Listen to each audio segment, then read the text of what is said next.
Okay, thank you. I hope you can hear me. So today I will be talking about the rootkits, and we'll try to go very deep into the information systems to see what is hidden there. So first, some definitions. So this is not working. So rootkit, basically this is a malicious software which is designed to gain the unauthorized access to computer system, and then this is very important to hide their presence. And typically they can do remote file execution, system configuration changes, disable security policies, spying on user activities, and so on. Then we have a specific type of rootkit which is called bootkit, and basically it's targeting pre-boot environment. And they basically can load before the operating system is loaded, so they can remain hidden from the operating system, and then they also have the ability many times to survive reinstallation of our operating system. So the first bootkit was actually written, probably, maybe it was some other bootkit written before, but in 1998, it was called Chernobyl virus, and it was targeting Windows 9X systems. And what it did, so it corrupted the master boot record, and then also overwrote the part of the BIOS. And basically, if you had this infection, you need to throw away your motherboard. So it was quite destructive. And also, what is important to mention here, if you are familiar with ill-made attack, the point is that those rootkits and bootkits especially are often used by governmental and commercial remote surveillance tools. That's because they can bypass the encryption and intercept passwords and so on at the boot stage. And for instance, in 2009, Joanna Rutkowska, she's a researcher of rootkits and bootkits from Poland. She developed a proof of concept tool which targeted the TrueCrypt software. So when your computer was booted and you needed to enter the password, this software, this bootkit grabbed the password and stored it somewhere on the disk. So the attacker was then able to recover the password and to bypass the encryption. And down here is one good example. This was done by Israeli security intelligence forces. So in 2007, actually a few years before that, they suspected that Syria is developing a nuclear reactor, nuclear facility to develop a nuclear bomb. So when one of the Syrian diplomats went to visit London with his computer, they entered his hotel room, tried to steal his computer, and found out that his computer was protected with TrueCrypt. So they installed a virus, a bootkit, which intercepted the password the next time he entered it. And then they got the information about the nuclear facility, and in September 2007, they bombed it, and the nuclear program of Syria came to the end. So this is one example of real-life consequences of these tools. Okay, so when we are talking about the rootkits, we need to talk about the protection rings, also called hierarchical protection domains. And basically, they're mechanisms to protect data and functionality from faults and also from malicious behavior. And usually you have ring 0, which is kernel, resides in kernel, and then you have ring 1, 2, and 3. The ring 3 is userland, and basically all the modern operating systems, they have only ring 0 and ring 3.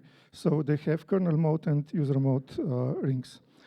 And of course, the rootkit can attack any of this. And we will take a look how is that done and how to protect against that.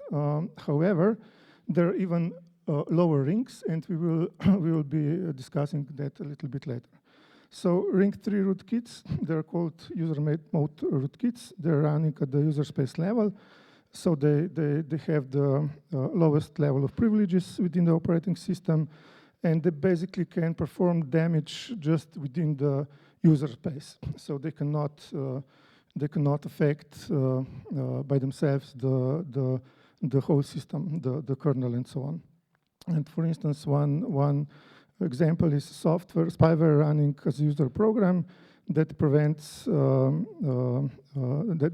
can open the web camera and then spy, or then that it can access, for instance, some local file of a user and exfiltrate them and so on. So what's the mitigation against that? There are some good strategies. One good strategy is application sandboxes. So sandboxing, so in that case, the application is run in the sandbox, and the damage is then limited to that sandbox. And of course, you need to perform regular backupping or snapshotting of the complete user space in order to prevent data loss. Or if there is infection, in order to find out what was infected and what was changed. And then one good strategy is also using different isolated environments for different tasks. I will present in one slide a little bit later one special operating system called kubesOS. So basically that means that you have one virtual machine or virtual environment for browsing, the normal web, another one for banking, another one for writing your text, and so on. So if you got infection in the browsing virtual environment, then it's very likely that other virtual environments will not be affected. So if we move a little bit down, so ring 0 rootkits, they're also known as kernel mode rootkits. So they reside in the kernel space. They have the highest level of privileges within the open operating system, and they could be very deeply integrated into the operating system, and usually they're hard to remove. So what are the mitigation strategies? So one mitigation strategy is to run operating system in virtual compartment, or use different isolated virtual compartments environments for different tasks, as I mentioned before, and of course to perform virtual machine level snapshots. So for instance, in kubesOS, you have one operating system, and then you have each of those windows is a special virtual machine separated, and they have put a lot of effort how those are isolated, how the USB devices are isolated, how the clipboard is isolated, and so on. And it's quite secure, but very hard to use. I don't know if you tried to use. I mean, it's okay for browsing, but if you want to install, I don't know, Windows or some special software, it could get very complicated. So it has quite a steep learning curve. So I guess it's not really suitable for regular users, although it was developed. I mean, on their forums, they're claiming it's developed for political activists, for journalists, and so on. And we know that those people are not really good at the computer science or using computers. So, and that's all, because there are no other rings, or not. Actually, there are. And if we can move a little bit down, so there are also ring -1 rootkits. And they're known as hypervisor rootkits, and they operate at the hypervisor level below the operating system. So basically, those rootkits create a virtual machine, and then confine or copy the existing operating system into it. And that is done in that way that you think, or the operating system thinks, that it's running on the directly on the hardware, but in fact it's running on the virtual machine, and then below the virtual machine, the rootkit is controlling the communication and the behavior. And it's very, very hard to detect them and to remove them, because they can manipulate the operating system from outside its context. And here is one example. Example is called Blue Pill. It was developed by Joanna Rutkowska, and basically it was written for virtualization extension for AMD processors. And basically what it does, so when you run that exploit, it just created virtual machine, copied your whole Windows operating system inside, and then control it. And you had no idea, and your Windows system had no idea that it's actually running on the virtual machine. So after that, other researchers also started to develop those proof of concepts tools, and they have shown that Intel VTX could also be exploited. So what is the mitigation here? So one solution would be to disable hardware visualization in BIOS or UEFI, but this is not really good, because we usually need virtualization. So another possibility is to use trusted boot mechanisms. So those mechanisms perform hypervisor integrity checks and can help that to ensure that unauthorized hypervisors can load during the boot process. But basically that means that you need to have special BIOS. And in that case, this is the picture of BIOS based on core boot. It's called the Sharo.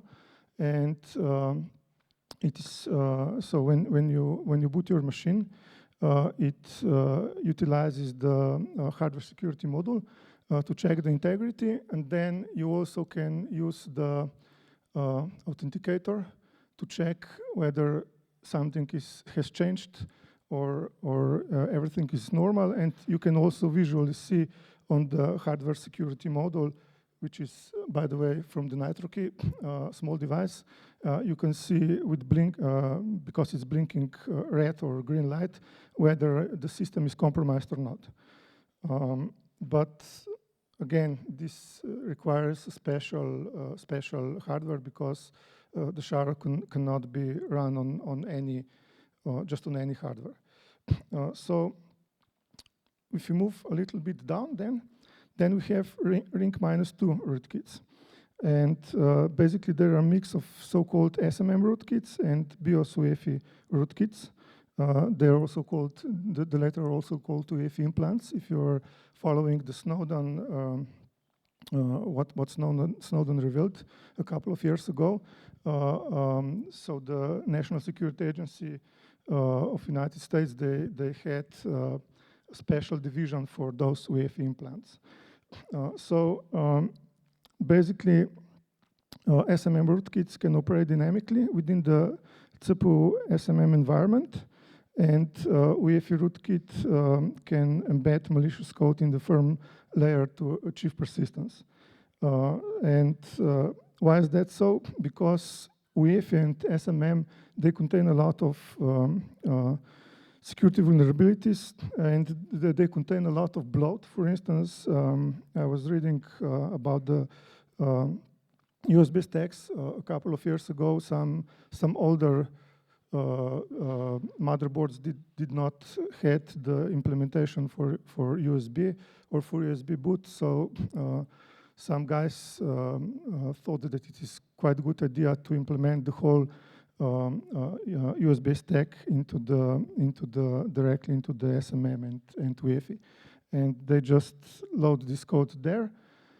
And you know, usually when development goes and the new version is out, the old code remains there with all the vulnerabilities, and it's just getting more and more bloated. So if we talk about SMM rootkits, so this is the system management mode and system management mode operates in protected memory space, which is called system management RAM. And this is basically inaccessible to the operating system and to the most security tools.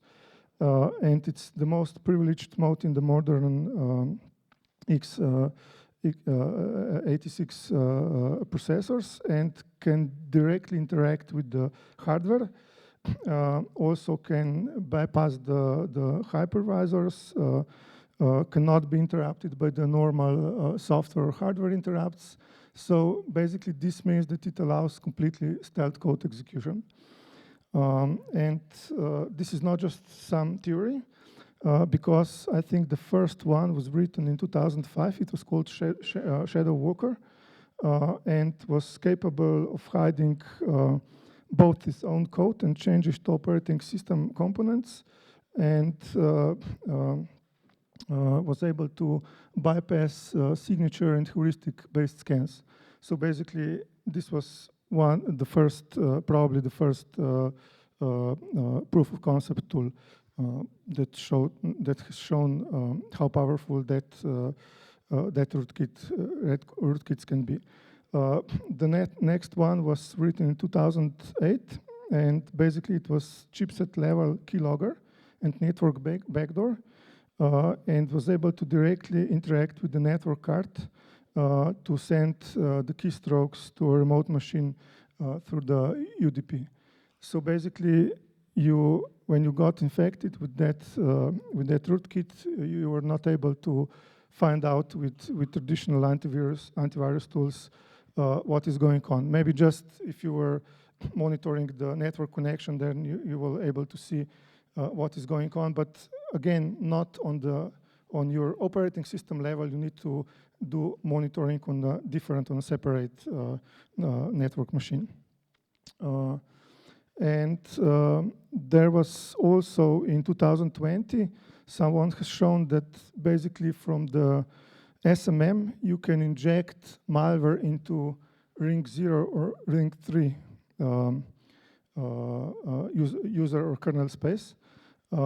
So basically what that means, you got infected, and then you load the malware into the kernel or into the user space. And of course, maybe sometime later, this malware is detected, and user decided, okay, let's get rid of that malware. And then you install the malware again, and then user decides, okay, let's reinstall the whole operating system. And you reinstall the whole operating system, and then the malware is injected again. So you cannot really get rid of that malware. Another family are called BIOS UEFI rootkits, and they're targeting specifically UEFI or BIOS. And as I mentioned, the first one was this Chernobyl virus in 1998, and then in 2007, a Chinese security researcher known as from a nickname Ice Lord, demonstrated the power of those BIOS rootkits. And then the first proof of concept tool that was able to persist in the UEFI was Rakshasa in 2012. And there was a lot of research, and probably the first one which was used in the wild by cybersecurity gangs was called Mebromi, and it was discovered in 2011. And then some people also developed specific rootkits for Windows 8 systems. I mean, this Andrea Allievi, they presented some research he's done in 2012. And then in 2013, this is quite a sad story, someone stole his ideas and just presented them as that they were developed by himself. So he presented this Dreamboot, and now if you are looking for this presentation, it's very hard to find because I guess it was some court decision involved, so he needed to remove the stolen work. So, as I mentioned, this technology is often used by governments or by companies that are developing the cyber espionage tools. And for instance, Hacking Team Group, which is quite known in Slovenia because they were from Italy, and they were also talking like 10 years ago with Slovenian police to sell them their remote control system. They used this technology to keep persistence of their malware in the computer.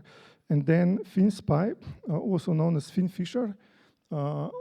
If you were following articles on Slovenian website Slotech, I was also writing about that, was used for cyber espionage, and someone find FinFisher server in Slovenia too, a couple of years ago. And in 2021, they also employed UEFI bootkit technology to their malware. And then was Moonbounce, which is basically a similar tool from the Chinese Apt41 hacker group. And they injected the malicious, they stored the malicious code into SPI chip on the motherboard. So basically, what does that mean? If you got infected, you need to throw away your motherboard to get rid of the infection, or another possibility is to refresh the motherboard with the clean BIOS. And this is something that normal people don't do or do very rarely. And another one quite known was called LoJax. It was discovered in 2018, and it's quite interesting because it targeted organizations in the Balkans countries and Central and Eastern Europe. So probably Slovenian users, some Slovenian high-profile users were also targeted for this spyware that utilizes the UEFI rootkit technology. And here we can see how the government agencies, spy agencies, are getting the ideas from the hacker conferences. So maybe there is someone from the Slovenian intelligence agency here. In 2012, there was one security researcher from Australia, and he presented Mac UEFI rootkit. Basically, he just wanted to change the boot logo because he was listening to the heavy metal. He wanted to change the boot logo for his Mac. And he did that, and by the way, he then developed this rootkit. And in 2017, when WikiLeaks published the information about CIA Vault 7 hacking tools, it came to my attention that they were also using this UEFI implant quark matter, and basically they used the same technology that was presented a couple years before that on some hacker conference. This is quite active area. Last year, we have got the first Linux UEFI bootkit, which is called Bootkitty. And it's basically bypassing the secure boot. But it was developed as, I think, some students developed for some research projects. So it was not really developed by some cyber gang. And Black Lotus is basically a very serious malware developed by some cyber gang, and they integrated secure boot bypass. They also disabled Windows Defender, antivirus software, user account control, they used anti-virtualization and so on. And actually it was the first rootkit that was sold commercially on cybercrime forums. So it's, a couple of years ago, you needed to be a security researcher, then you needed to be a part of some cybersecurity gang, and now you just need to have some money to, to buy that malware and use it. Okay, so now I mentioned a couple of times secure boot. So what about secure boot? Does secure boot can save us from this type of malware or not? So secure boot is basically a security standard that makes sure that your PC boots using only software that is trusted, but trusted by the PC manufacturer. So unfortunately, there are a lot of ways to bypass the secure boot. For instance, logo fail attack, which was also utilized by Rootkits, is one of them. And there are some backdoors for specific types of computers, for instance, for Lenovo and Acer laptops. Basically, this backdoor that was found out was probably a debug feature, but they forgot to remove that debug feature from the production of the production laptops. And there is one CV from last year that enabled an attacker to load any UEFI binary, even an unassigned one, regardless of the secure boot state. This is quite bad, because last year also someone found out that a bunch of companies, of laptop manufacturers, were using some test so-called platform keys for signing the firmware, and someone published that on GitHub. So basically, you were able to go there to write your own malware, sign it, and that enabled you to install it on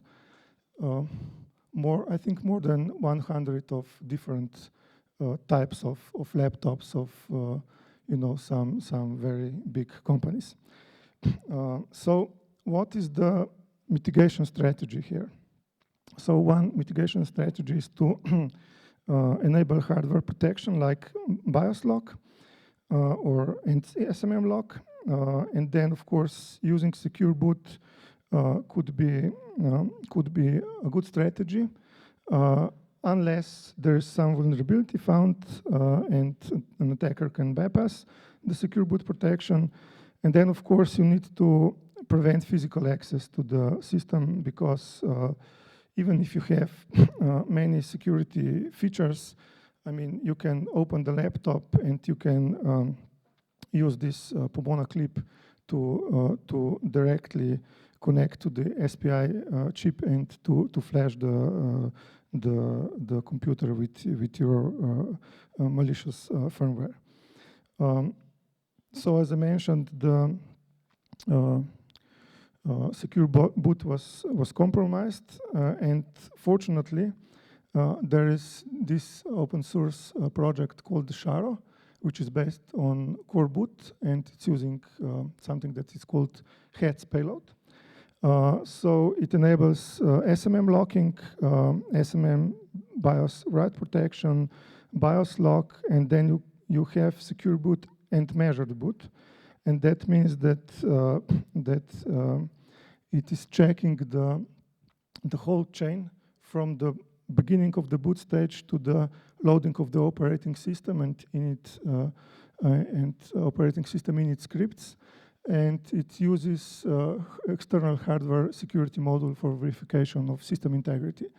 This is quite a good solution. Unfortunately, you cannot run directly Windows on that, because it requires Linux to be booted, but you can then boot Linux operating system, and then you can boot the virtual machine with Windows. So this would be one solution. Okay, if we now go a little bit deeper, so we go to the ring -3. Those rootkits operate in the management engine or platform controller hub firmware, and basically management engine is part of the it's embedded microcontroller, which is part of the CPU. Actually, not just CPU, but CPU chipset. And it's designed for management of the machine. And since those rootkits reside in the firmware, they're also called firmware rootkits. So basically, those rootkits mean that inside your computer, you have another computer, which is basically located on a CPU and chipset around that. And it is running completely different, different from your operating system, completely different, separate operating system. And I think someone found out a couple of years ago that it is running Minix operating system. So Minix is the most used operating system in the world because every CPU, especially Intel CPU, has Minix installed. And actually, you can. Someone also found that this operating system is in the management engine. Actually, is running a web server. So inside your CPU, you have a some kind of virtual machine running web server, and then you can access the critical part of your computer. So the idea, the concepts of the Ring-3 rootkits was first presented in 2009. And they have found out that Intel Q35 chipset has a standalone web server. And as I mentioned, this is part of the Intel management engine. So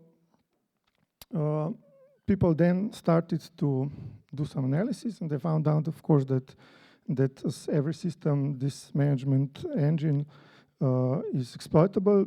And in 2010, someone did, I think, master's or PhD, I don't know, and he described several security weaknesses. So basically, an attacker is able to remotely control the target machine over the internet or over a mesh networking. You can install any software, and you can basically create a botnet on a hardware level, which sounds quite cool, unless you're a victim of that. And then in 2017, two guys presented research about how to execute unsigned code even on a powered down system. Basically, it's not really powered down, it's in S3 deep sleep. But basically, you have a computer which is powered down, and they have shown that you can connect directly to this computer, install the malware regardless of the security of your operating system, antivirus, firewall, and everything. So you can bypass everything completely. And then in 2017, there were some big news about vulnerability in Intel processors, which was active 9 years. So basically, every active computer was vulnerable. And it was called Silent Bob is Silent from some United States show, TV show. And basically, an attacker was able to gain system privileges remotely through the internet with this vulnerability on the target computer. And then, of course, it was not so much time that also cybercrime groups started to exploit that. And there was one cybercrime group called Platinum, and they used these vulnerabilities to exfiltration of the stolen documents. And also in 2022, a Wizard Spider ransomware group developed some proof of concept code targeting Intel firmware to carry those attacks. And why we know that? Because there were a group of Ukrainian and Russian hackers. And when the war in Ukraine started, they fell apart.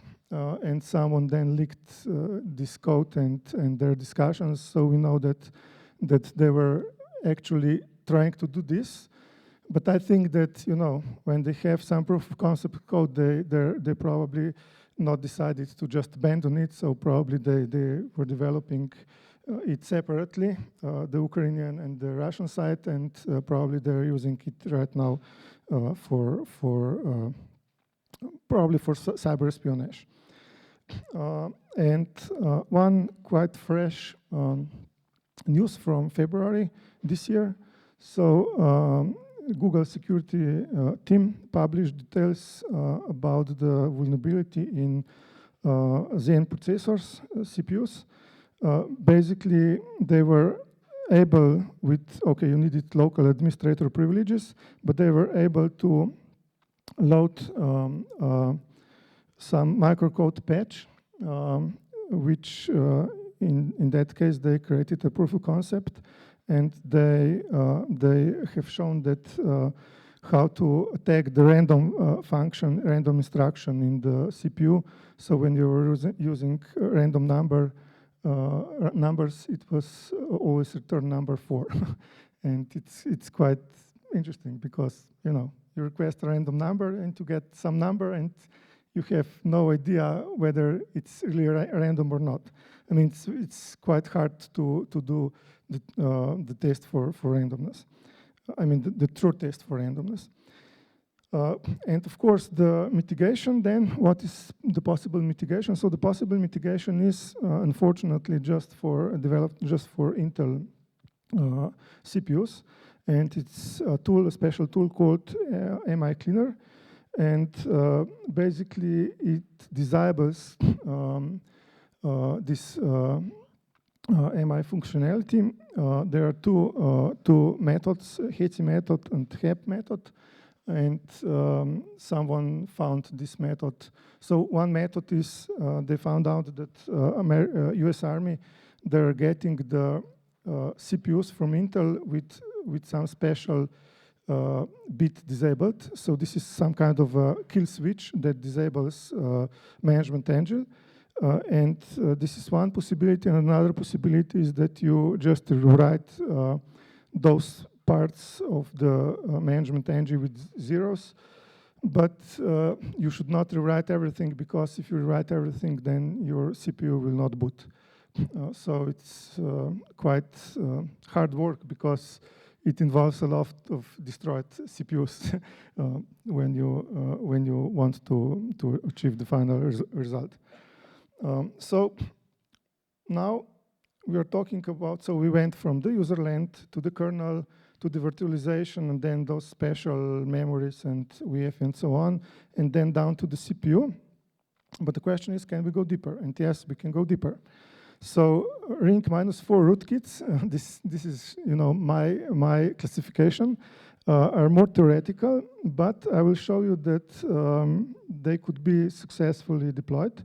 And basically, those rootkits, by my classification, so this is not some, you know, official classification or something, they target components within the system and physical hardware devices themselves. And for instance, I will start with mobile telephony. So in 2011, this guy, Ralph Philip Weinman, has written a very interesting article called Baseband Apocalypse.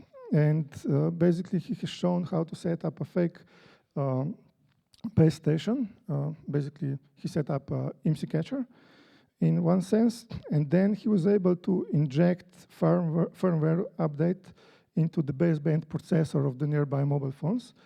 And then he was able to silently dial to mobile phones to switch on the microphone and to listen to the conversation. So basically, I have this special device, which is basically just some USRP or SDR radio. I hack into your phone, switch on the microphone, then I can listen what you're talking about. So basically, you have your own personal spying device in your pocket. There were, in 2019, 2 vulnerabilities in Qualcomm chipset found. And basically with them, you were able to run code with kernel privileges in target device. So basically, with, of course, special base station, you were able to connect to the mobile phone, inject malware, and run malware on that mobile phone. There was one similar vulnerability called SIMjacker, which basically hacked the SIM card. Because, so when you have your mobile phone, you basically have 3 processors. One processor is, this processor that you know that you have. Another one processor is baseband processor, and the third processor is on the processor on your SIM card. So in that case, they were able to hack SIM card and take over the mobile phone. And then this is quite interesting. So also, like more than 10 years ago, someone developed malware on a hard disk controller. And basically, this malware was looking for, so it was written for the Linux systems. And when you passed some magic string, for instance, you sent a guy email, and then the email with this containing this magic string was written to the disk.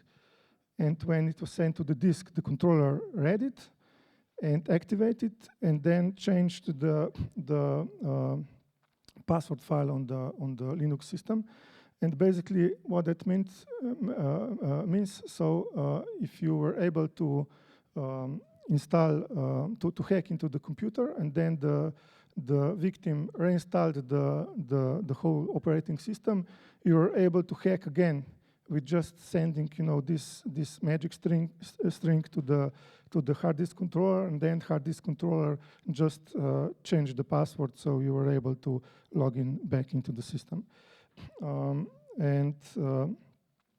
same was done from some other guy, and also NSA, as Snowden revealed, they had some malware in their arsenal of cyber weapons that had the similar functionality. This one is quite interesting because I actually did interview with this guy, Rigo Triulzi. He's a security researcher from Switzerland, and he developed a malware which he was able to put on a chip on a network card. So basically, inside your computer, you have a network card, and he was running this malware on a network card. And basically, with this malware, you were able to completely bypass the security of your operating system, of your computer, because you were able to connect directly with SSH to the network card, and then from the direct memory access, you were able to read and write memory on the different part of your system. And also there were some other attacks on the hardware components. For instance, this was quite interesting. On an Apple aluminum keyboard, someone developed malware that was written on a controller of an Apple aluminum keyboard. So it was not detected by computer because it was running on a keyboard, and then you were able, an attacker was able to intercept keystrokes and so on.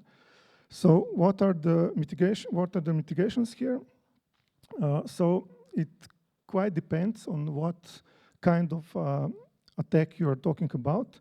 For instance, in general, firmware validation, which is really not feasible in practice.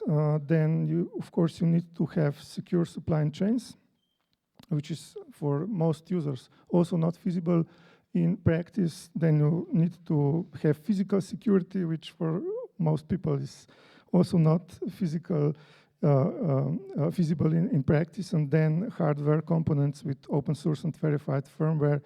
And of course, this is also for the majority of users not really possible. However, exploits on the baseband processors could be mitigated by the baseband isolation.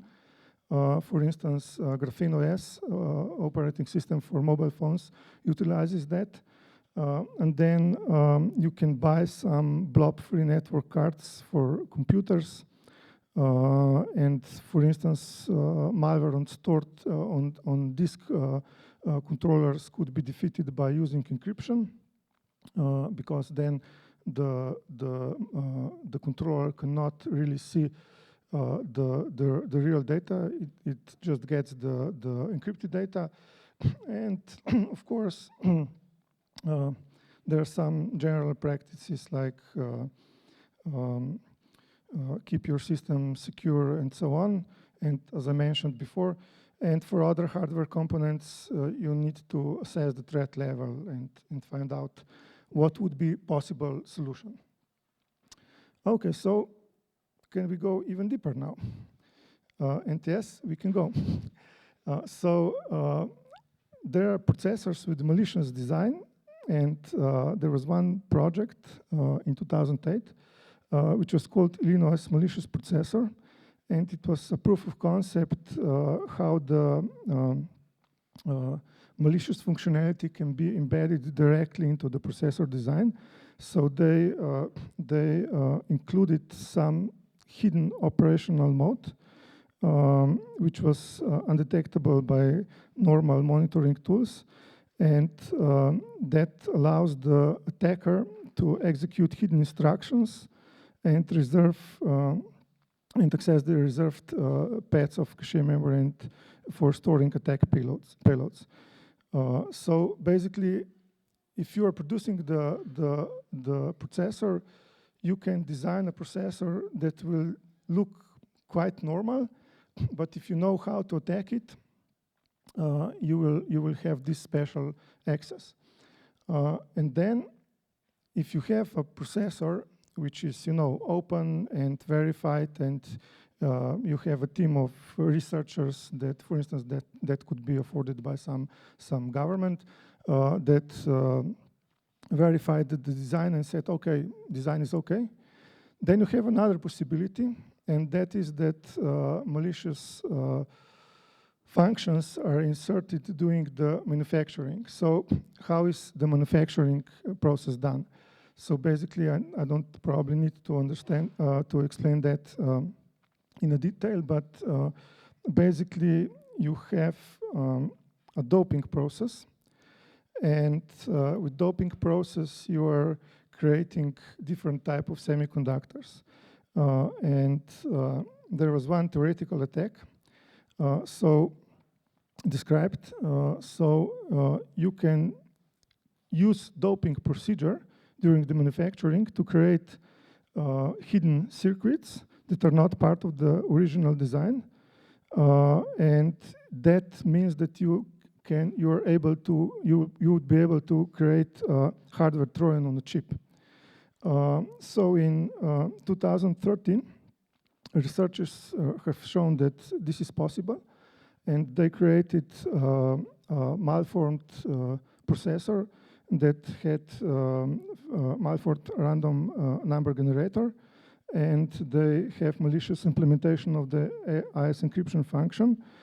And the problem is that when you're doing this, you can do some functional testing of hardware, and these normal functional tests were not able to detect the Trojan horse. And also, it was not possible to find out by the inspection of the chip, if you were comparing the produced chip with the so-called golden chip, it was not possible to find out the difference, because the difference was not in the this copper PCB, but just in the doping process. And they have shown that basically those hardware modifications could not be detected, as I mentioned, by optical inspection or with built-in self-test. And then I was asking myself, okay, so this is some theory. Is it possible that this was actually carried out in practice? And I came across one article describing how this similar process is actually being done on commercially used integrated circuits to obfuscate how they're working. So this is not something that is just theoretical. It's being actively used, but for other purpose. But researchers have shown that this could be also done for malicious purposes. And what could be the mitigation here? So, of course, as I mentioned, secure supply chains, third-party verification, if that is possible, and one really good possibility, I mean, the only possibility that is actually feasible is to use external random number generators. For instance, if you want to be sure that the random number function on your CPU is not affected, and for handling encryption keys to have external hardware security modules. So if we wrap up, so what would be the solution against all that rootkits? So you can have a laptop or computer which is security hardened, which means that you implement some techniques that will try to eliminate a lot of those possibilities that I was describing today. So for instance, to use the SHARO UEFI with external hardware security module, to use open source firmware or firmware without blobs, external random number generator, use software level full disk encryption, and then virtual machines, and of course disabling management engine, and then basically you can have the computer which would be much more secure than normal computer, and if you utilize the virtual machines technology, then you will also be able to revert changes if you are attacked. But then, of course, if you want to complicate things a little bit more, so I think Matej, you sent me there was one vulnerability, I think this year or last year, I don't know, I think this year. So describing how you can go out from the virtual machine environment to the host machine. So basically, it is possible to break from the virtual machine to the host machine.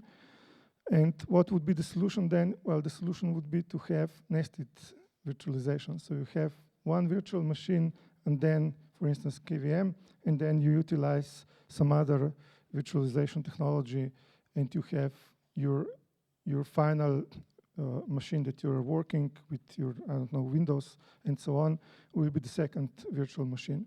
But of course, that means you need more CPU, more powerful CPU, more RAM, and so on, and it's quite complicated. So I will stop here, and maybe some questions. And okay, I just can mention that you can also download my book from my website. It's free PDF, so this is the book. You can just search on the Google and you will find it. But okay, I will stop here and maybe questions. Thank you, Matej. Any questions? Yes.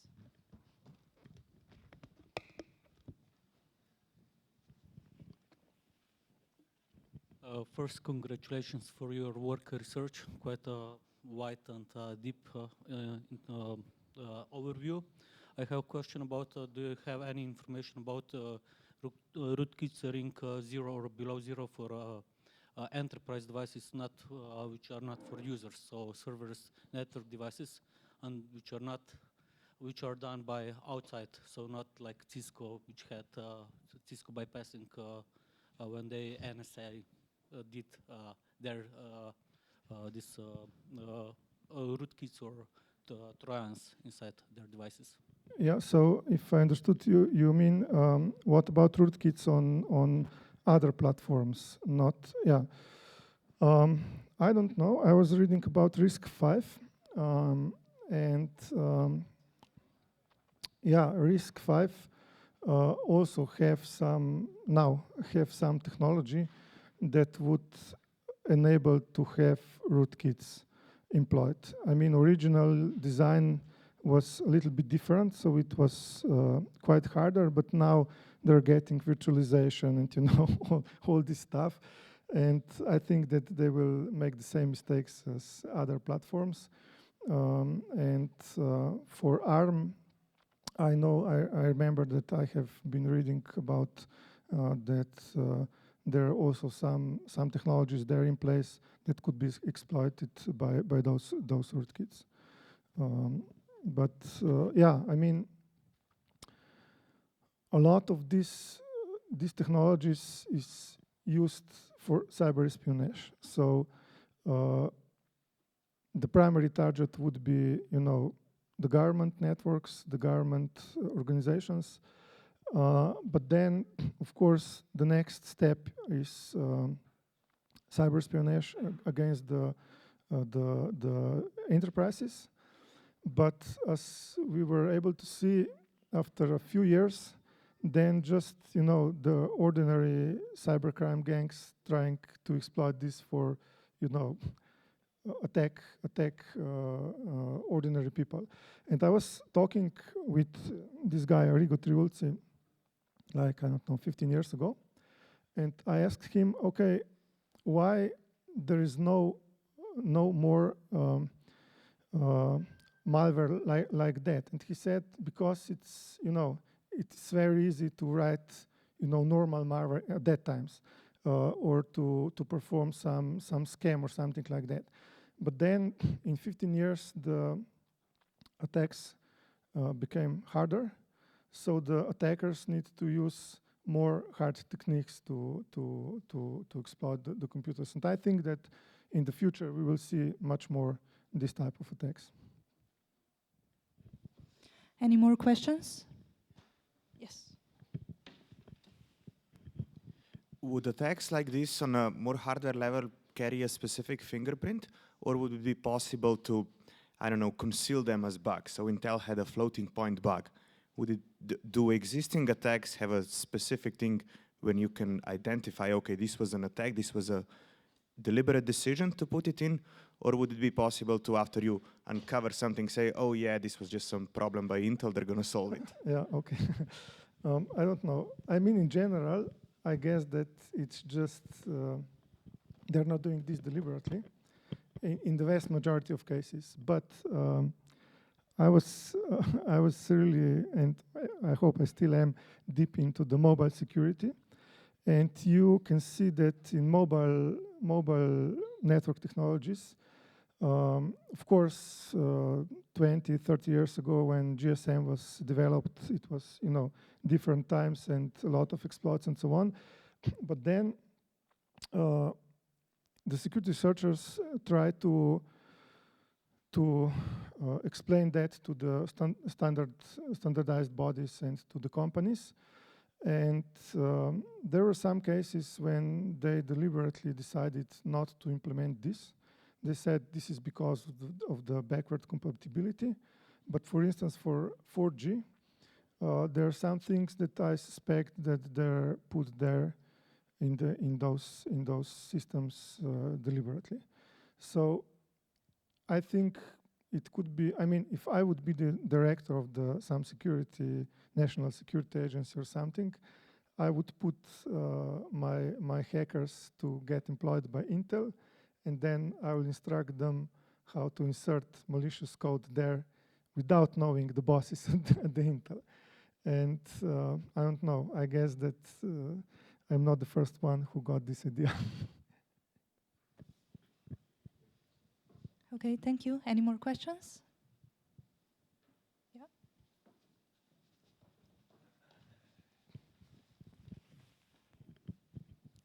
Yeah. Is it a justified fear that like some foreign actors implant like rootkits, as you mentioned, in the network infrastructure? Because I heard there were some like fears that our network backbone for like the optic networks were supplied from, I believe, China or Asia, basically, and there were some scares regarding that. Yeah, I mean, last year, if I remember, there was one big hack, an attack to the US mobile networks. Do you remember how it was called? I just forgot. So I don't know. So Chinese hackers find out how to get access to the especially they targeted the mobile operators around the Washington area, and they injected malware and hacked the US networks, and they were now I was reading some analysis that they were able to get the locations of mobile phones and listen to the phone conversations, intercept SMS messages and so on.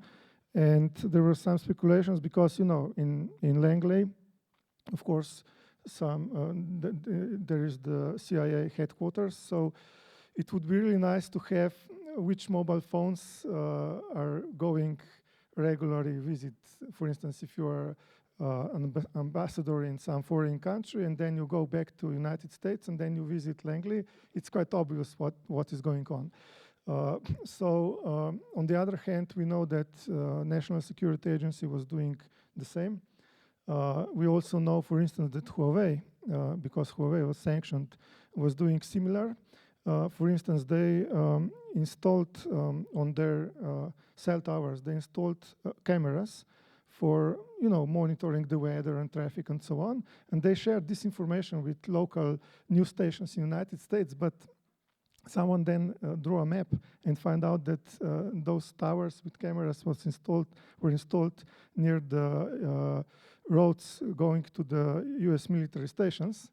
And you know, with OpenCV, you can just count how many and what type of vehicles are going in and out and so on. So yeah, I guess everybody is trying to do that. And you mentioned, how is that justified? I mean, when we are talking about this type of attacks, you know, they're justified by national interests. But you don't need to go far. For instance, in Serbia, if you're following what is going on right now, I think 2 months ago, Amnesty International prepared a report about the IMSI catchers in Serbia. And I think, because they also interviewed me for some Serbian media, I think they mentioned that only just last year they bought, I don't know, 13 or 15 IMSI catchers. And I'm pretty sure that they're not used just against criminals. And, you know, probably you heard this story about 2 journalists which were targeted by the Serbian journalists targeted by the Pegasus, and there were some other cases because the Serbian police developed some local malware which was working really bad, because in one case, so one journalist was followed by, you know, unknown people, so he went to the police to give the statement, and he left the jacket with the mobile phone there in the visiting room. And when he came back, there was a screen that, you know, his contacts were exported. So I mean, this is really bad malware. Malware should hide this. So probably they just used some tools exploit to install the malware and export the contacts and messages and so on. So yeah, I mean, usually this is the common pretext is national interest, but you know, national interest could be anything. Thank you. Any more questions? If not, thank you, Matej. Thank you.